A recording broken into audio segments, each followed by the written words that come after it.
జ్ఞాన స్వరూపులకు హనిత నమస్కరిస్తూ 5వ రోజు పత్రిజీ జ్ఞానామృతం బుక్ 3 నుండి భజగోవిందం అంటే ధ్యానమే అంటూ పత్రిసర్ ఏం చెప్తున్నారో తెలుసుకుందామండి.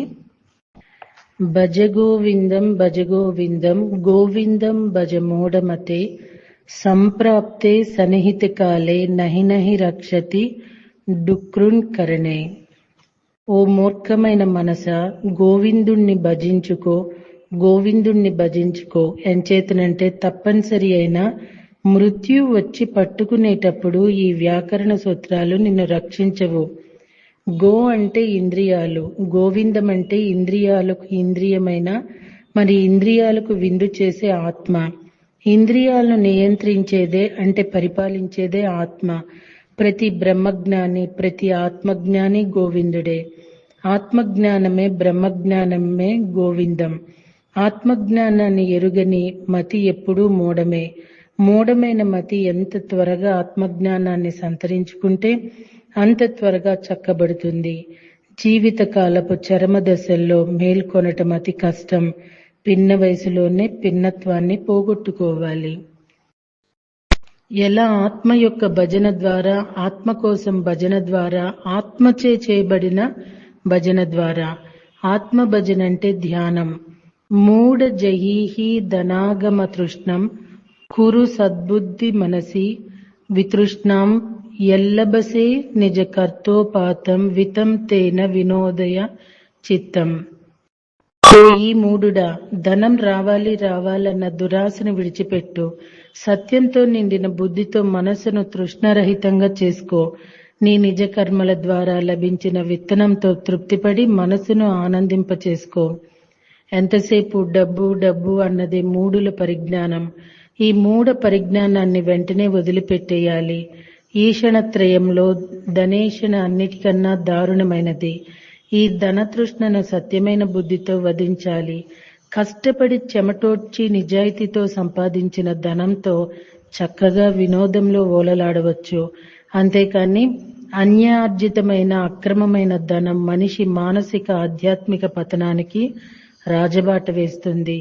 సద్బుద్ధి అనేది ధ్యానం ద్వారానే, అంటే భజగోవిందం ద్వారానే సాధ్యం. నారీ స్తనాభార నాభిదేశం దుష్టామాగ మోహవేశం ఏతన్యాస వసాది వికారం మనసి విచంత వారం వరం. యువతుల స్థానాలను నాభి స్థానాలని చూసి అధికంగా మోహాన్ని చెందవద్దు. అవన్నీ కూడా మాంస మరి కొవ్వు పదార్థ వినిర్మితాలే, కానీ మరేమీ కాదు. ఈ సత్యాన్ని ప్రతిరోజు మనసులో విచారణ చేసుకుంటూనే ఉండాలి. మోహం అంటే అతి. మితి అనేది సర్వదా వాంఛనీయం, సర్వదా కళ్యాణకరం, సర్వదా ఆనందదాయకం. అతి అనేదే సర్వవేళలా దుఃఖాన్ని కలిగించేది. అతి సర్వత్ వర్జయత్. స్త్రీ సౌందర్యోపాసన అన్నది సృష్టిలో అని ఒకనొక అద్భుత విషయం. అయితే అది వెర్రితలలు వేయటమే శోచనీయమైన విషయం. ఆ వెర్రిని తీసివేయటమే మాగో మోహవేశం. అంటే ఒక గీత మరొక పెద్ద గీత వల్ల తాను చిన్నదైనట్లు భోగల అలసత అన్నది ధ్యాసల అలసత ముందరే తన యొక్క చిన్నతనాన్ని తెలుసుకోగలదు. ధ్యానల అలసత అంటే భజగోవిందం అన్నమాట. నళినీ దళగత జలమతి తరళం తద్వజ్జీవితమతిశయ చాపలం విధి వ్యాధాభిమానగ్రస్తం లోకం శోకహతం చ సమస్తం. తామరాకు మీద నీటి బొట్టులాగా జీవితం కూడా అతి చంచలమైనది. ప్రపంచమంతా రోగాలతో, అభిమానాలతో, శోకాలతో పరితప్తమై ఉందని తెలుసుకో. సగటి మానవుడి జీవితం శారీరక వ్యాధితో, మానసిక మూర్ఖాభిమానాదులతో శాపగ్రస్తమై ఉంది. తామరాకు మీద నీటి బొట్టు ఎంత నిలకడ లేకుండా ఊగిసలాడుతూ ఉంటుందో, ప్రశాంతంగా సుస్థిరంగా ఉండవలసిన మానవ జీవితం కూడా వ్యాధాభిమానాదులతో నిలకడలేక ఏమాత్రం స్థిరం లేకుండా అస్తవ్యస్తమై ఉంది. వ్యాధాభిమానాదుల వర్జ్యం చేసుకోవాలంటే ధ్యానంలో కేలి తప్పదు. యవద్వతోపార్జున సక్తస్థావని జాప పరివారో రక్తః పశ్చాజీవతి జరర్జర దేహే వార్తాకోపిన పచ్చతి గేహే. భజ గోవిందం గోవిందం భజ మూఢమతే. నువ్వు సంపాదన పరుడివై ఉన్నంత వరకు నీ వారనబడే వారమంతా నిన్ను ఆశ్రయించే ఉంటారు.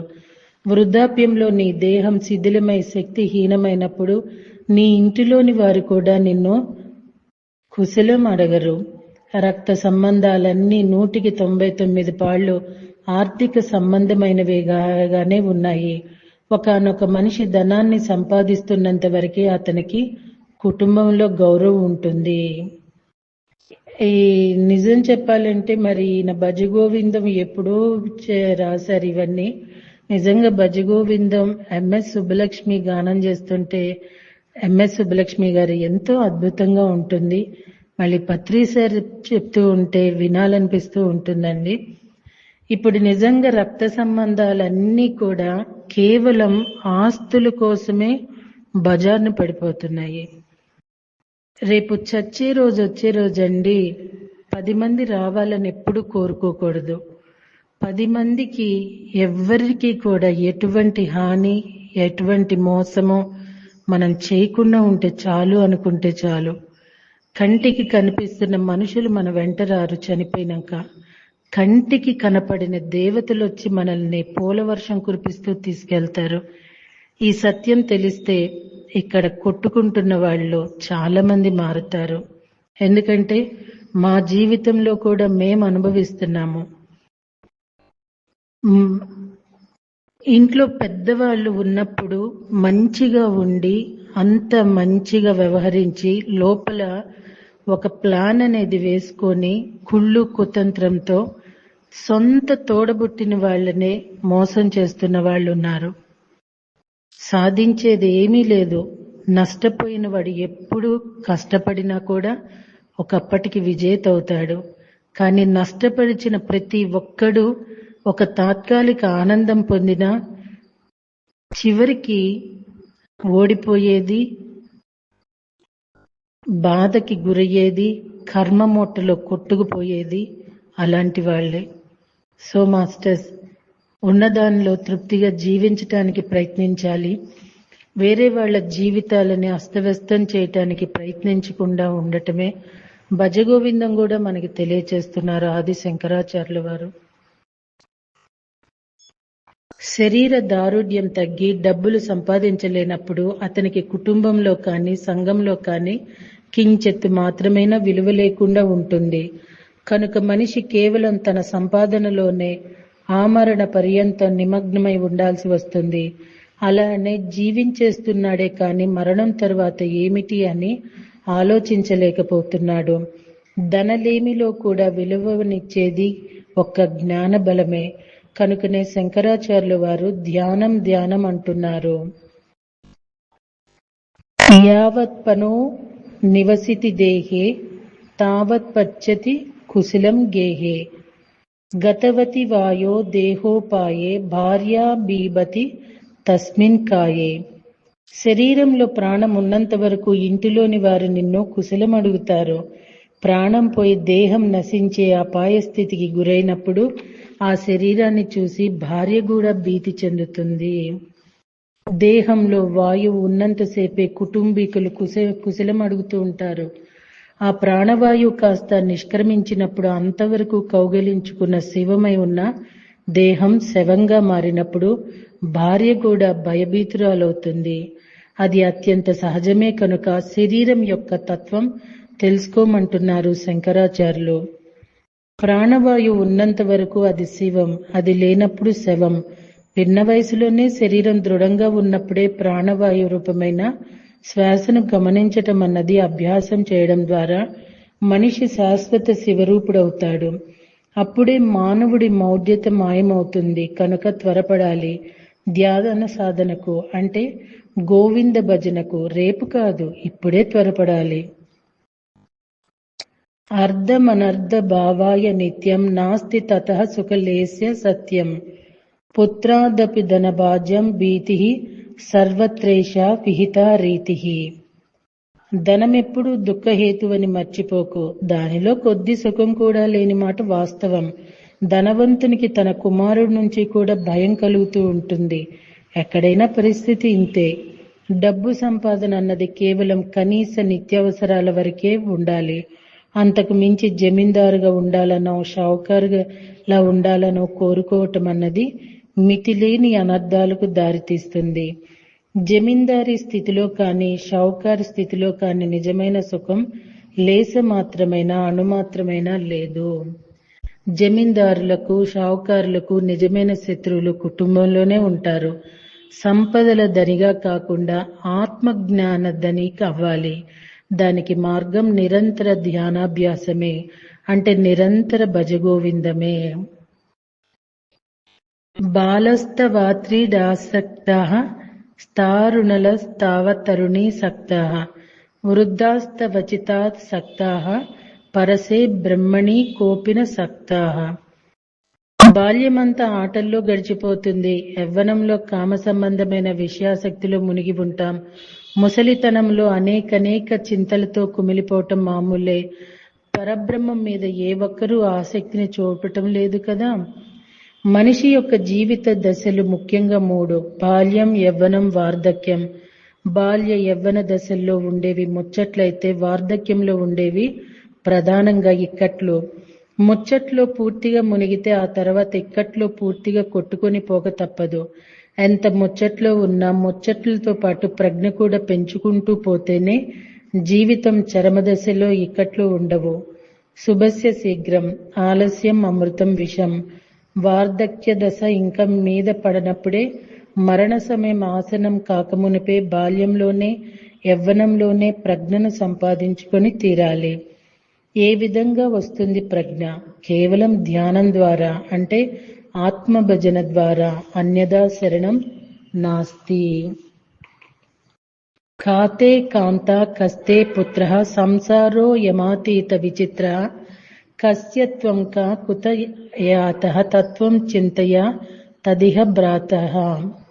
నీ భార్య ఎవరు? నీ కుమారుడెవరు? చాలా విచిత్రమైనది సంసారం. నీవెవరివి? ఎక్కడి నుండి వచ్చావు సోదరా? ఈ లోకంలో ఇప్పుడైనా తత్వచింతన చెయ్యి. ఎవరు భార్య, ఎవరు పుత్రుడు? ఈ సంసారం ఎంత విచిత్రమైనదో. తనది కాని దానిని తనది అనుకుంటూ ఉంటారు, గోతుల్లో పడుతూ ఉంటారు. అసలు మనం ఎక్కడి నుండి వచ్చామో ఇలాంటి మౌలిక సత్యాలను తెలుసుకోకుండా మానవుడు ప్రతి దానిని తనది అనుకుంటూ క్షతగాతుడవుతూ ఉన్నాడు. నిజమైన సత్యాన్ని తెలుసుకోవాలంటే త్వం అని తెలుసుకోవాలి. అంటే అది నువ్వు అని గ్రహించాలి. అప్పుడే జీవన్ముక్తి లభించేది. జీవించినప్పుడే ధ్యానం చేస్తే జీవించి ఉన్నప్పుడే ముక్తి వస్తుంది. సత్సంగత్వే నిస్సంగత్వం, నిస్సంగత్వే నిర్మోహత్వం, నిర్మోహత్వే నిశ్చలతత్వం, నిశ్చలతత్వే జీవన్ముక్తి. సత్సంగత్వం వలన జగత్ పట్ల అసంగత్వం ఏర్పడుతుంది. అసంగత్వం వల్ల మోహభ్రాంతి కలుగుతుంది. మోహం నశించగానే జ్ఞానం నిర్మలమవుతుంది. నిర్మలమైన జ్ఞానమే, నిర్మలమైన బుద్ధే జీవన్ముక్తికి కారణభూతమవుతుంది. సత్సంగం అంటే సత్యంతో సంగమం, సత్యంతో కలయిక. నిత్యమైనదే సత్యం. సత్యం అంటే ఆత్మ పదార్థం. ఆత్మానుభవమే సత్సంగం. ఆత్మానుభవం ద్వారానే అనాత్మతో తదాత్మం అంతరిస్తుంది. అంటే మనసు నిస్సంగ రూపం ధరిస్తుంది. ఆ పరిస్థితుల్లోనే మోహం అన్నది, అంటే అతి అన్నది నశిస్తుంది. చంచలమైన మనసు అతి వర్జితం కాగానే, మోహం నశించగానే నిశ్చలత్వాన్ని సాధిస్తుంది. సర్వదేశకాల పరిస్థితుల్లోనూ నిశ్చలత్వాన్ని, మనఃపరిపాకాన్ని కలిగి ఉండడాన్ని జీవన్ముక్తి స్థితి అంటారు. వయసి గతేకః కామ వికారః శుష్కే నీరేకకానాసారః క్షీణే విత్తేకః పరివారో జ్ఞాతే తత్వేక సంసారః. వయసు మళ్ళిన తరువాత మోహం ఎక్కడు ఉంటుంది? నీరు ఇంకిపోగానే సరస్సు ఎక్కడుంటుంది?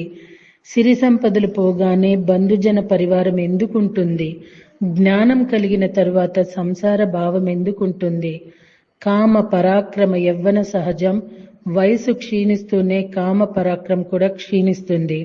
అదేవిధంగా విత్తం క్షీణిస్తున్నప్పుడు రక్త సంబంధం కూడా పలచబడుతూ ఉంటుంది. నీటి సరఫరా క్షీణిస్తున్నప్పుడు సరస్సు కూడా కుంచుకుపోతుంది కదా. అదేవిధంగా తత్వం అవగతమవుతున్న కొద్దీ మనిషిలో నిర్వాణ స్థితి సమృద్ధమవుతూ ఉంటుంది.